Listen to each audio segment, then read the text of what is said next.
the beach is really nice. That's why a lot of people move to Florida. The ocean and all of the marine life. The water's their only home, and it's just slowly killing all of them.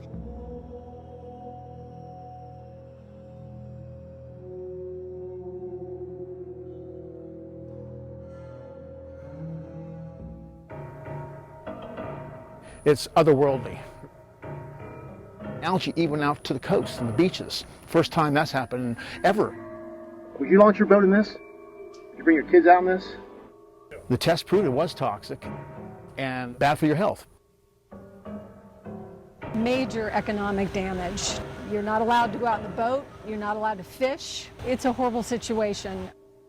There were high levels of blue-green algae occurring in these canals. Very small amounts of it in your drinking water can lead to liver cancer. The one in Lake Erie shut down water for 500,000 customers. And it's a really scary molecule because there's a pretty clear linkage between it and Alzheimer's, Parkinson's, and Lou Gehrig's disease. It all comes down to water, your quality of life, your health.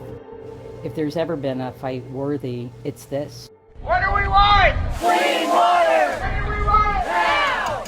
Outrage is growing in Florida tonight with hundreds of people voicing anger and frustration. I think everybody feels this outrage that you have people that are trying to make a profit at your expense, and that they would actually be willing to contaminate your water supply and destroy your life support systems so that they can make a little money in the short term is outrageous. I had no idea that the water was this bad. You're gagging and you're coughing and your eyes are watering. Had I known that, it would have been a game changer in whether or not I was going to move down into this area. Our whole canal from end to end is nothing but solid green. And then there's these bluish blobs of something, and they really stink. It stinks like raw sewage. We've had major discharges in 2013, 16, 17, and 18. And 3 years in a row, I think is fairly unusual. Everybody wants clean water, but when it comes time to actually do the work that's necessary, then it becomes an issue of money, it becomes an issue of politics. We're battling an issue that's been going on for decades. The political will to help agriculture at the expense of the people of Florida.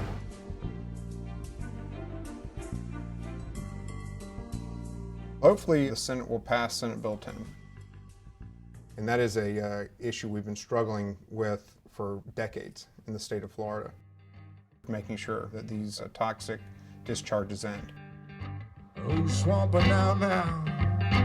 Oh, swamping now. If you don't have southern storage, then you will never fix the problem. We're not going to kick the can down the road anymore.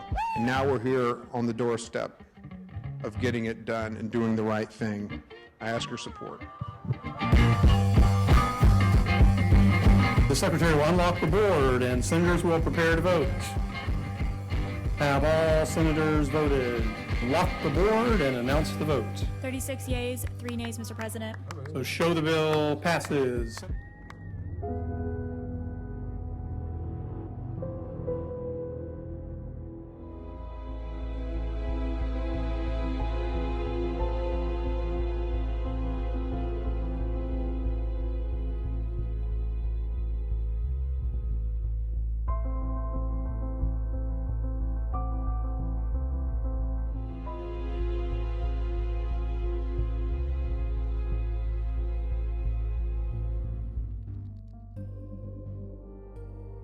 Very potent toxins, liver toxins and neurotoxins. We've pushed these ecosystems to the very brink. The one-day recreational guideline for microcystin is 4 parts per billion. We've seen concentrations as high as 400 parts per billion at this location here. It's basically saying, okay, here's the keys to the car. There's stop signs and stoplights, but there aren't any cops. If we can stop it from the source and get agriculture to change their game and do what's right so that Lake Okeechobee doesn't have 90% coverage in algal bloom and cyanobacteria, then maybe we can fix it there.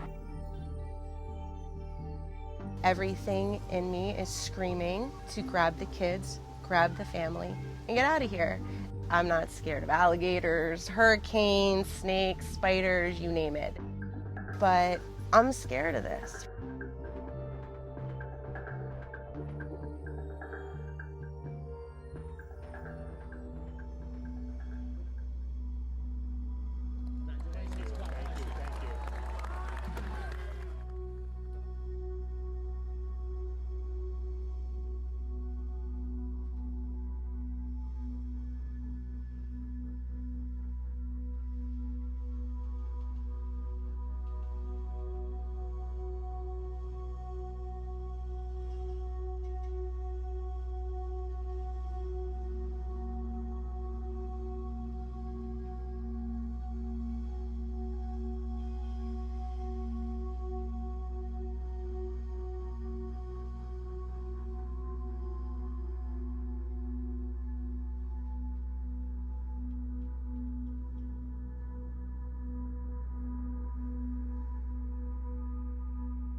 The purpose of the lawsuit is to address the harmful algal blooms that are coming out of Lake Okeechobee.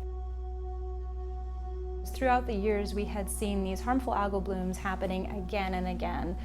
Enough was enough, so we filed the lawsuit to force the agencies to recognize that there is a problem. Without that, they're never going to do any type of analysis, any type of information gathering to really investigate it.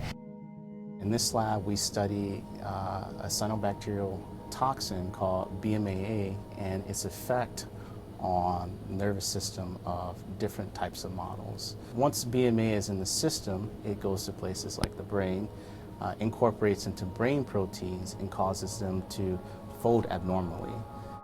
So here is a section of dolphin cortex. We found a tremendous amount of lesions in the brain that were similar to those you would find in an individual with Alzheimer's disease.